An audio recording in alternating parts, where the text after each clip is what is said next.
A minute, room 14. The call light had been blinking for 11 minutes when social worker Iris Caldwell finally pushed through the door of room 14 and found Walter Pruitt sitting upright in his bed, a mask around his neck like a necklace, trying to button his own shirt. "Mr. Pruitt," she said, "stop." He looked at her the way men his age sometimes did. Patient, a little tired, like he'd been told to stop doing things his whole life. "They need the room," he said. "The nurse told me checkout is at 2. Iris took the shirt from his hands and set it on the chair beside the bed. His fingers were blue at the tips. Not a little blue, the way things got when the body was making hard choices about where to send blood. "Nobody told you checkout is at 2, she said. "You're in a hospital, not a Holiday Inn." He almost smiled at that. She pressed the call button again, held it down 3 full seconds, and went to find someone. The morning started. That was how most mornings started at Callaway Regional. Not with a crisis, but with the slow accumulation of things that should not be happening, and somehow were. Nancy. Iris had been the discharge planning coordinator at Callaway for 4 years. Before that, she'd done crisis intervention in Philadelphia, 2 years in a county shelter in Baltimore, meant 1 brutal winter, doing mobile outreach in Detroit. She was 32 years old, and she had learned the hard way and more than once that institutions were not evil in the way movies made them out to be. They were not staffed by villains, and they were staffed by tired people inside broken systems. And the difference between a place that helped people and a place that ground them down was usually a handful of decisions made 3 levels above anyone you could actually talk to. Callaway Regional was not the worst place she'd ever worked, but in the 2 months since Director Harlan Fitch had arrived, it was becoming something she did not have a word for yet. Fitch had come from a hospital group in Arizona, from a school. He had an MBA from a school that had a business school named after a donor and a health administration's certificate from somewhere else, a mentor spoke. And he wore the kind of suit that made people in hospitals feel vaguely underdressed. He smiled a lot. He used the word stakeholder in casual conversation without embarrassment. He had, in his first 6 weeks, restructured the discharge timeline protocol, eliminated 2 social work positions, and introduced something he called a patient flow optimization initiative that Iris had read 3 times and still could not translate into plain English. What she could translate, patients were being moved faster. The averages looked better on paper. The people who were not ready to go home were going home anyway. Walter Pruitt, 71 years old.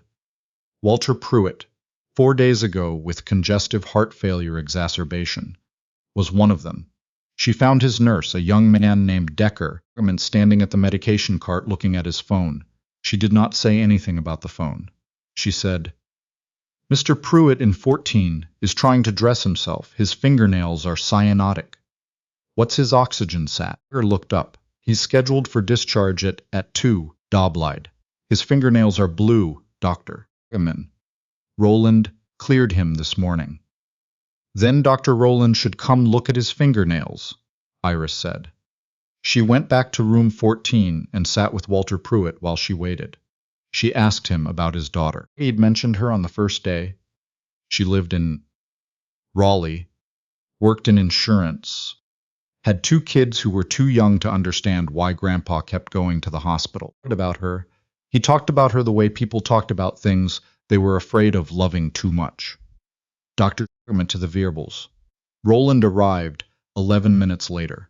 She was a second-year hospitalist, competent, visibly tired, the kind of doctor, who had not yet learned to protect herself from the accumulated weight of a shift. She checked Walter's SAT. 84% on room air, looked at his chart, looked at Iris and said, "I don't know why he was cleared." "Who clears them now?" Iris asked. Roland's expression did something complicated. Fitch implemented a secondary review process last week. Attending flags for discharge, then it goes through administration for. She stopped. for flow optimization. Iris understood that. Medium. She understood the way you understand things that you already knew, but hadn't wanted to look at directly. The discharge had not been cleared by a physician. It had been cleared by a process. A process designed by a man in a suit who had never sat in a room with someone whose fingernails were turning blue. She went to Fitch's office. His assistant, a young woman named Petra, who had apologetic eyes and excellent posture, told her Director Fitch was in a meeting. Iris said she would wait. At began. She sat in one of the chairs outside his office for 22 minutes. She knew it was 22 minutes because she watched the clock on the wall. The kind with a second hand that moved in small, distinct ticks. And she counted. When Fitch emerged, he was with two men she didn't recognize. They wore visitor badges. One was on his phone. The other was looking around the hallway, the way people looked around places they were considering purchasing. Mrs. Caldwell, Fitch said. Her name, like he was placing her, running a quick internal search and returning a result. This isn't a great time. Not to. Mr. Pruitt in room 14 was cleared for discharge through your new protocol. She said. His oxygen saturation is 84%.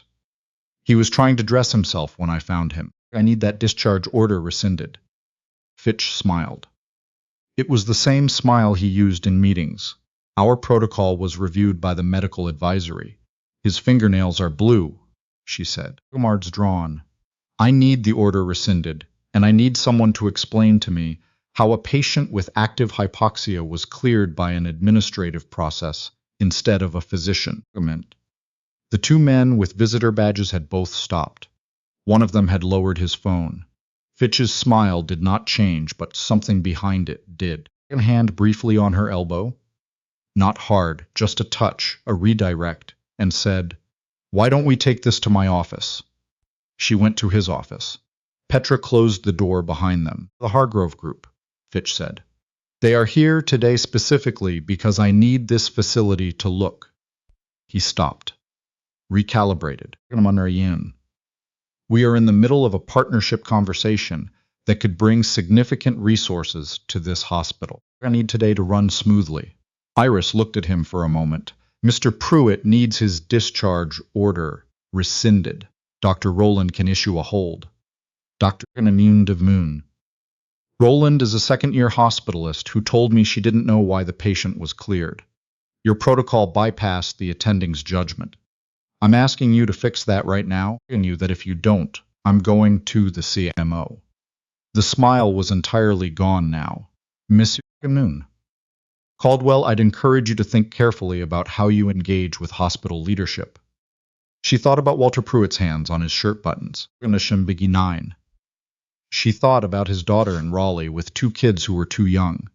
She thought about every system she had ever worked inside.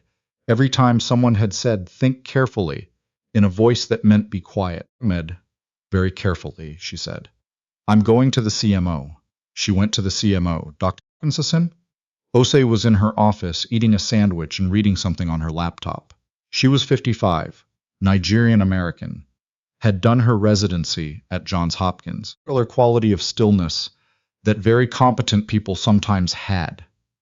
The kind that looked like calm, but was actually just the absence of wasted motion. Iris had spoken to her 3 times in 4 years. Each time she had been direct, and she had listened, and she had acted. Iris told her about Walter Pruitt, told her the discharge order and the timestamp. She explained the protocol. Dr. Ose put down her sandwich. She picked up the phone. 40 minutes later, Walter Pruitt was not being discharged. He was being transferred to a step-down unit. His care escalated. His daughter called. When Iris checked on him at the end of the afternoon, his SAT was 91% and climbing, and he was watching a game show with the volume too loud, which seemed right. She thought that was the end of it, as it was not the end of it. Fitch says. Fitch called her into his office the next morning. He had a folder on his desk. Then a soldier spoke. He spoke for 7 minutes without raising his voice or changing his expression, and what he said Translated out of its careful language was this: Danger administrate. She had undermined a senior administrator in front of external stakeholders. She had gone outside the chain of command. She had created a disruption during a critical institutional moment, and her position, given the recent restructuring, was already under review. He did not say she was fired. He said her position was under review, and he said it twice. Iris drove home that night and sat in her car in the parking lot of her apartment complex for a while. The engine ticked as it cooled. She had a fish inside, a betta named Gerald, who needed to be fed. She had a sister in Cincinnati who called on Sundays. A soldier spoke. She had 4 years of case notes and discharge plans and follow-up calls, and the particular satisfaction of watching someone walk out of a hospital, knowing they had somewhere real to go. About Fitch's folder. Side. About the Hargrove Group visitors and the way one of them had lowered his phone when she was talking. She thought, okay, what now? What now? It turned out, was that she went inside and fed Gerald and called her sister. Not on Sunday, but on a Thursday, which her sister noted with some concern. And she talked for 40 minutes about nothing specific, and then she slept. And in the morning she went back. Because that was what you did. You went back. The next 3 weeks were the kind of weeks that required a particular kind of endurance. Not dramatic endurance, not the movie kind, but the flat, ordinary kind where you just kept doing your job in a building where someone had made it clear you were inconvenient. Fitch did not speak to her directly again. A man. Her supervisor, a man named Greer, who had been in hospital administration for 20 years and had learned to survive it by making himself small and twice to discuss professional communication standards. She nodded. She documented everything. She kept doing her job. More. She flagged 2 more patients she believed were being moved through the protocol prematurely. She wrote it up. She sent the write-ups to Greer. She CC'd Dr. Osei. She kept copies. In Fitchy weeks. After the conversation in Fitch's office, she came in on a Tuesday morning, and her badge didn't work. She stood at the employee entrance for a moment. In the cold, in November, and she swiped her badge 3 times, and each time the light stayed red. Then she called Greer. He answered on the 4th ring. And his voice had the particular texture of someone who was not surprised to be getting this call. Your position was eliminated in the restructuring, he said. Mate. She stopped listening. Not out of shock. She had been expecting something like this. I had been holding it in the peripheral vision of the last 3 weeks, the way you held approaching weather. And on. She stopped listening because she needed to be very calm right now, and she could not do that and listen to Greer simultaneously. She said, "Thank you, Dennis," and she hung up at the employee entrance for another minute. The parking lot was half full. Someone was walking in with coffee. She could hear the ventilation system on the side of the building. It was very ordinary, the moment of it, and she went to her car, and she sat down, and she took out her personal phone, and she called the State Health Department's Patient Safety Reporting Line, a number she had looked up 2 weeks ago and saved under dentist in her contacts. She had documents, she had dates, she had timestamps. The discharge order for Walter Pruitt with the administrative override logged at 7:14 in the morning by someone whose title was Director of Patient Flow Operation, and who was not a physician. The person on the line was a woman with a flat Midwestern accent who asked her to spell her name twice and then asked her to start from the beginning. Iris did. It took 23 days. She was not there for most of it. She had been escorted out of the building and her access had been revoked, and the internal part of what happened next was reconstructed for her later, piece by piece, Dr. Osei, and by Roland and eventually by someone from the State Inspector General's office, who sat across from her at a conference table, and walked her through the sequence with the methodical patience of someone who had done this many times. Amidst the tomes. What happened in those 23 days was this. The State Health Department opened a complaint review.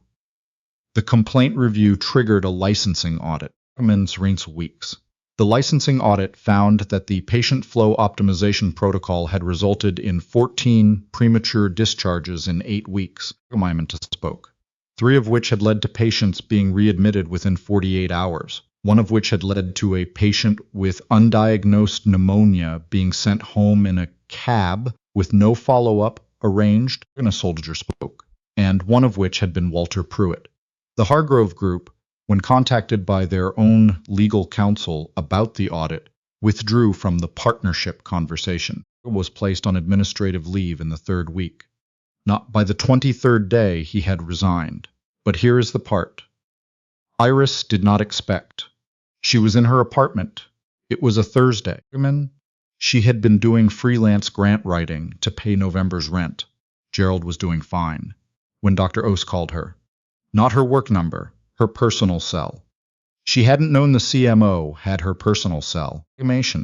Dr. Ose told her that the board had accepted Fitch's resignation. Then a soldier spoke. She told her that the board had also directed a structural review of the administrative processes he had implemented, and that the review would involve independent oversight and a patient safety committee with real authority and protected reporting channels. After these things in the same way, she ate her sandwich and read her laptop.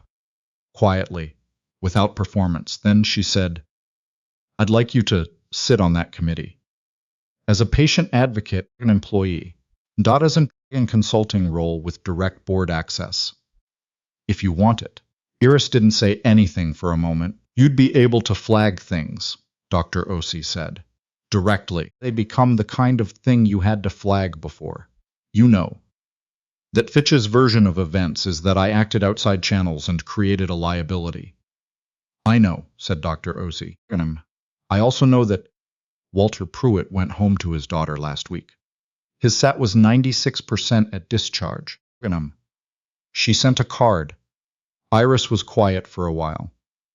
Outside her window, someone was raking leaves. It was the middle of November and there were still leaves. She was thinking about the 14 patients she didn't know. The ones discharged before she got there, before she knew to look, and about the systems that made things like that possible. Not because of one bad director with an MBA, but because of structures that let one bad director with an MBA override 14 physicians without anyone being required to ask why. A one-person committee doesn't fix the structure, she said. No, Dr. Ose agreed. But it's a start, and I am planning to make it considerably larger than one person. Iris thought about Gerald, about her sister, who had said, on the Sunday after all of this began, that she needed to find somewhere that deserved her. She thought about Greer's voice on the phone that Tuesday morning, the texture of a man who had learned to survive by getting small. She didn't want to get small. Tell me more about the board access, she said. Dr. Ose told her. They talked for 40 minutes. By the end, Iris had a yellow legal pad with 6 pages of notes and a provisional start date in January, and a very clear understanding that this was not going to be easy and was not going to be fast and was not going to feel like winning in the way that things felt like winning in stories. Then a soldier spoke. But Walter Pruitt's oxygen saturation had been 96% at discharge. And there was a committee now, and it had teeth, and she was going to sit on it and make sure it used them. She fed Gerald, her sister. She did not describe it as a happy ending, because it wasn't an ending. It was the part after the ending, which was harder and more important, and she was going to show up for it, the same way she showed up for everything else. Early, documented, and unwilling to be told to wait outside.